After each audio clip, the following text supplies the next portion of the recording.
This is Vantage Point, the podcast for critical thinkers, where we make sense of and excel in our lives, our jobs, and our world. We're not political, just critical. Thanks for joining in the fourth of our 8 inaugural episodes. I'm your host, Eli Amdur. We've had a few weeks now to think about thinking, especially of the critical kind. And I hope we agree, critical thinking is in danger of becoming extinct. What has happened here? What has become of critical thinking? Vantage Point has one objective and one only: to help make you better, more competitive, and more fulfilled by constantly improving your critical thinking. Today, let me take you back more than 800 years and then bring you back to the present, all to explore good and perhaps not such good thinking. Let's talk about alliances. Alliances are more important than ever, and they will come up again in this podcast. But for now, you have a decision to make. You're a major trader of goods over established trade routes, or you're a land baron controlling resources like timber, furs, grains, textiles, and chalk.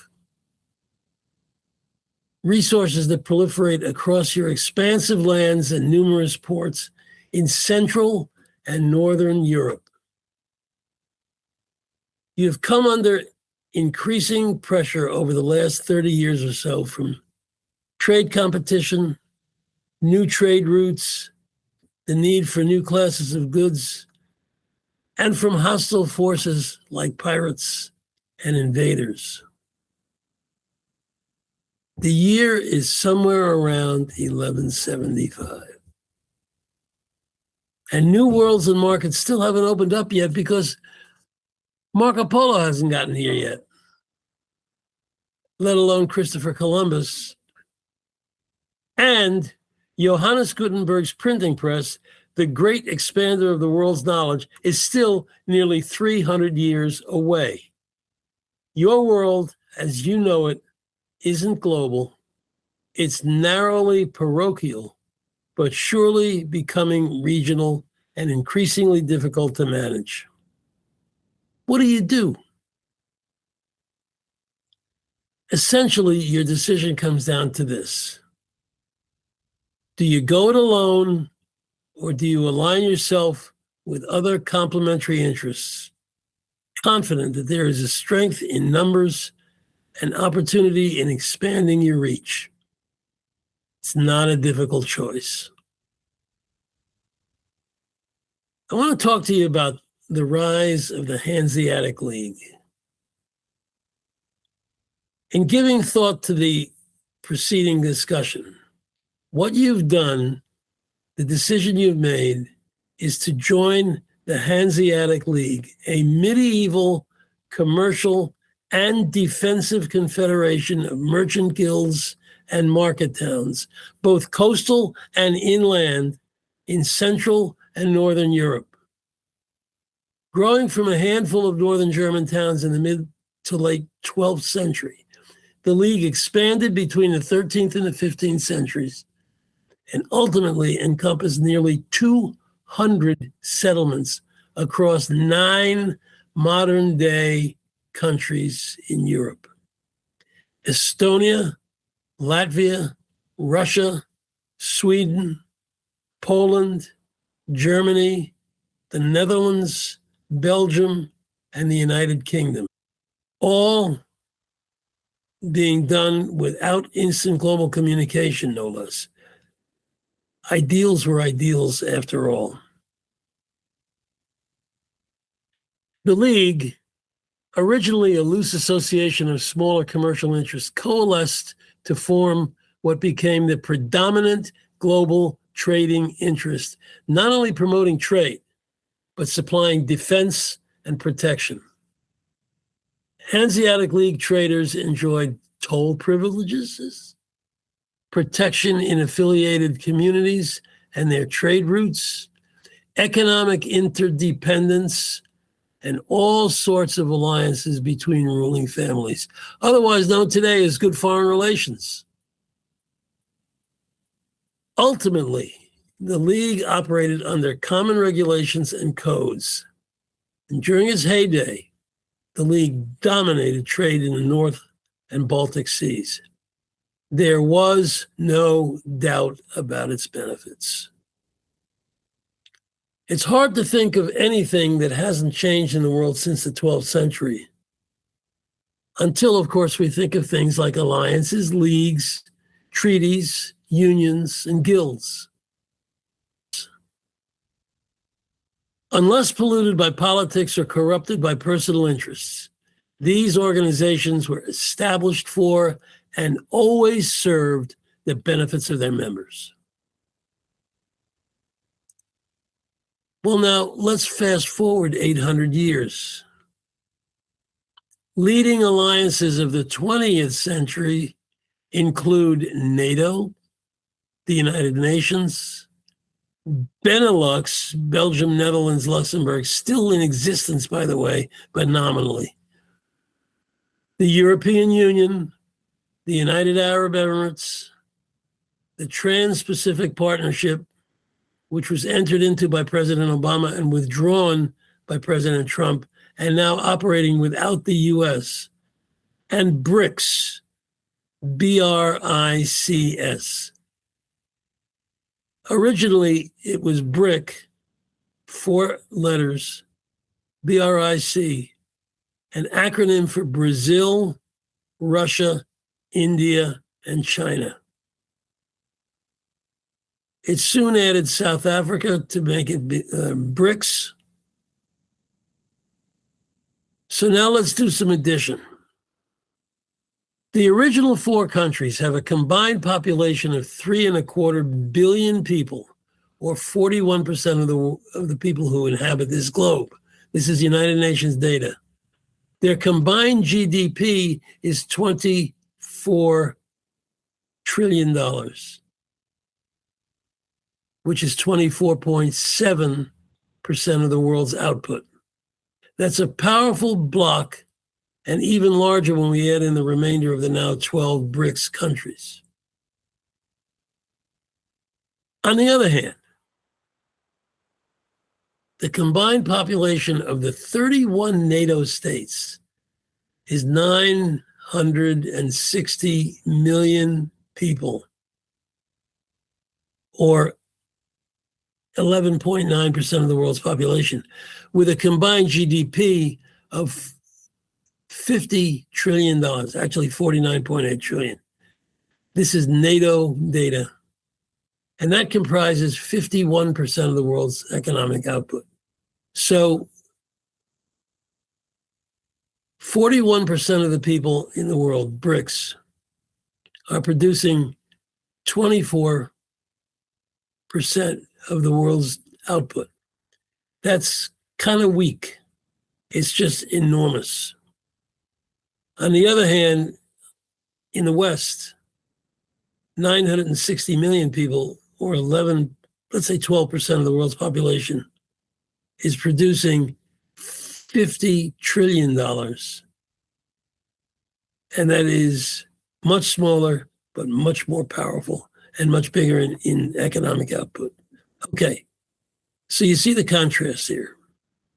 In light of these numbers, first-term President Donald Trump's remarks about abandoning NATO countries who failed to allocate 2% of their GDP to NATO defense seem to miss the whole point of an alliance. Military defense is not the only issue, as the history of the Hanseatic League teaches us. And when the distraction of the US-Iran war dissipates, standing naked will be the only world leader and his sycophants who have the real possibility of taking us back 800 years and leaving us there. A remarkably different take on global alliances. So what have world leaders and world citizens learned from this? What have they learned from the success of the Hanseatic League for a couple of hundred years? And what does that look like in today's world?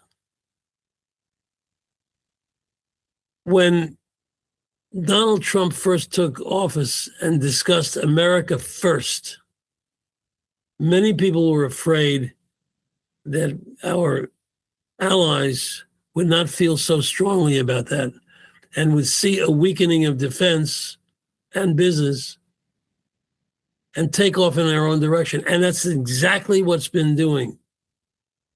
Germany, UK, France, Italy, the larger economic and military powers of Europe. Their leaders and their citizens seem to have learned the value of tightening up the alliance, strengthening it, bolstering it. And we have not. Recent actions and speeches by Emmanuel Macron of France and by the leaders of the other great nations, including the smaller great nations like Netherlands and Belgium, indicate that alliances, as the title of this essay, this verbal essay, indicate, are more important than ever. It's a lesson that should have been learned. It's the kind of lesson that if you're involved in good, clear, positive, forward-looking, critical thinking, you're going to get it. But we cannot afford to have negative forces take us back 800 years and leave us there.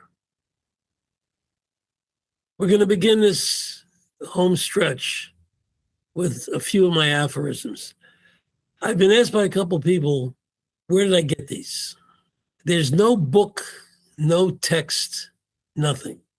And I haven't quoted anybody. These are, in total, about 368 truths, which I've discovered along the way in my very long business career, which began in the area of education in 1968 and in the area of business in 1973. These are my truths. After these, we'll talk about some great thoughts from great minds. Today's aphorism number 1. Unattended over time, problems get bigger and opportunities get smaller. There is no exception to that rule. Number 2, forever try to be just a little kinder than is necessary. No matter what you're doing, you need to be kinder than is necessary. And number 3, over-prepare. Preparation is one thing you can't ever have enough of. So what are the 3 aphorisms dealing with today? The use of time, kindness, and preparation. As the leader of an organization or a political entity, if you are attentive, kind, and prepared, good lessons as you are leading an organization or a political entity or whatever. When you talk about great minds, you got to talk about Ben Franklin, who probably invented things across as wide a spectrum as Thomas Edison. And we'll visit with him in the weeks to come. We know Ben Franklin as a pamphleteer, Poor Richard's Almanac. We know him as a scientist and electricity. Probably the single most dynamic change maker from a scientific point of view ever since Franklin was alive in 1706. Franklin kept his eyes and ears and mind open and gave us immensely important things. The Franklin stove, bifocals, electricity, and really was one of the very first people who was a proponent of great diplomacy. I always laugh when people say, why didn't Franklin ever become president of the United States? Well, that was simple. He should have, but he was ahead of us because Franklin died in 1790. And our first president didn't take office until 1797. But he was an ambassador to France. He was someone who developed a tremendous relationship with the great Polish diplomat, Kosciuszko, and attracted Kosciuszko here to help us develop the beginnings of this nation. We owe Franklin more than we owe just about anyone else. And it's always a good idea to have a copy of the book, Poor Richard's Almanac, in your bookshelf. A little bit later this year, I'll tell you a delightful, delicious story about Franklin, but that's going to come up in September. If you want to be part of this discussion, go to my website, eliamdur.com, and leave a comment.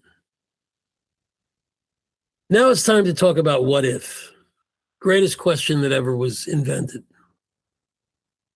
I've spoken about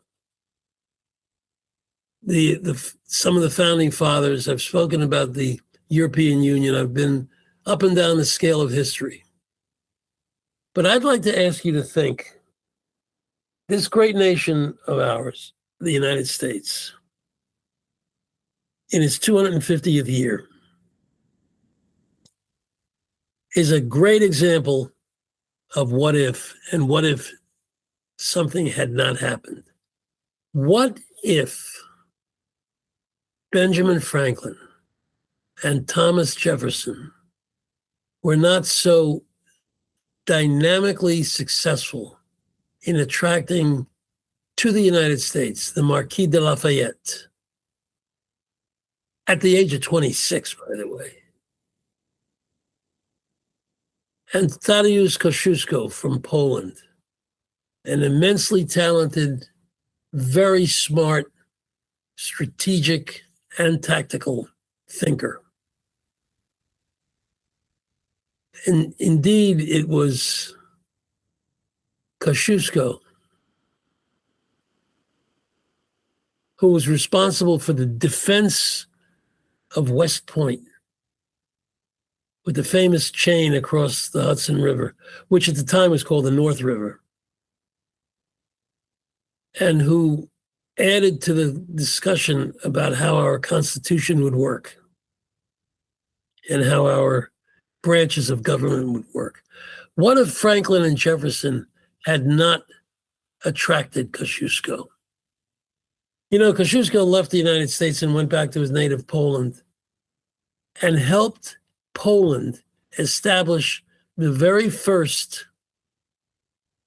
constitution on that continent. Now, he had great difficulty. Tsarina Catherine the Great couldn't stand him and imprisoned him, and others made the rest of his life until the day he died very difficult. He almost agreed to come back to the United States through Philadelphia, where he originally set foot on these shores, to accept the offer that Franklin, Jefferson, and Washington gave him of 50,000 acres. There's 640 acres in a square mile. No, 50,000 square miles of land covering Western Virginia, West Virginia, Eastern and Southeastern Ohio. That's how badly they wanted Kosciuszko here in the United States. They never got him on a permanent basis, but they did get all his wisdom, his strategies, his tactics. What if they were not able to do that? We'll talk about it next time, although that discussion runs itself. There's another guy that Franklin and Jefferson and Washington, especially Washington, were instrumental in recruiting to the cause, and that's Thomas Paine, who wrote Common Sense. It is said that were it not for the pen of Thomas Paine, the sword of Washington would have been in vain. What if they were not able to attract this Scottish immigrant to the United States' cause to write Common Sense? It's estimated that of the 3 million colonists who lived in the colonies at that time, at the time of the Revolution, half of them purchased copies of Common Sense. Half. That would be the equivalent today of an author selling 150 million copies of a book. Nobody does that. Thomas Paine did. And it's not as if he was clearly in agreement with everybody, because he and Jefferson and he and Franklin had their spats. But everybody knew that it was Thomas Paine who made the revolution live through the citizens of the colonies at the time. These are things also that Jefferson and Franklin did. What would have happened if they didn't succeed? We can talk about that more next time, but think about it. So with that, we're going to slide home, but not until I tell you that next week I'm going to talk about another one of my very famous and favorite human beings, Nicolaus Copernicus, one of the original critical thinkers of all time. We're going to talk about writing. Writing and thinking are very closely related. And we're going to talk about writing and continuing to write on a regular basis. We're going to talk in depth about critical traits for the 21st century, and there happen to be 21 of them, and how it is so important to think of critical thinking not as a skill, but as a trait we all need to develop. That brings us to the end of this episode. Thanks for your time. See you next time.